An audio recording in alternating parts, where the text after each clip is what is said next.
What Robert kind of identified as the core of my power is me being in business situations and being the person with the least fear at the table.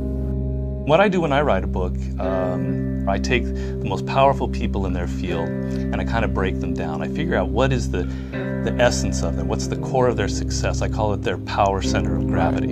So I decided I would do that with you.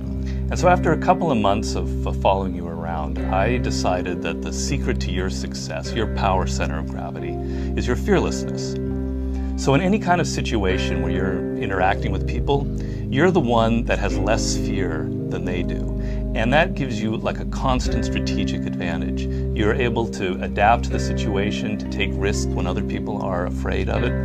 And this is to me the source of your power, the power that anybody can have in life if they assume this fearless approach.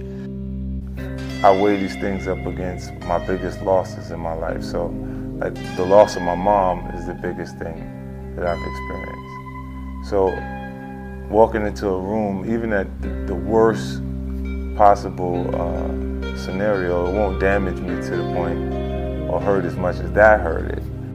I think it's necessary for you to have fear to be conscious of people. Mm-hmm. What do you mean by that? A slight bit of actual fear is necessary for you to be aware, like a paranoia. There's like after it heightens your awareness. A lot of times when people, when I interact with people in different spaces, it's so less intense than what I've had to experience prior to music that it puts me in a space where it's really a relaxed space. So it is true, a lot of times I interact with people and they have a stronger fear factor involved in our interaction than I have.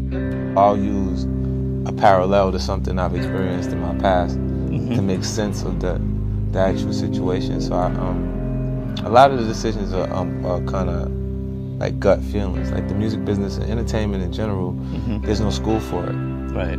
You know, so you got to kind of instinctively make the right decisions and be spontaneous and not be afraid to actually be yourself in different ways. Like I've interacted with artists that have great talents in different spaces. They're amazing. They can do things that I can't actually do, but they can't beat me at being me.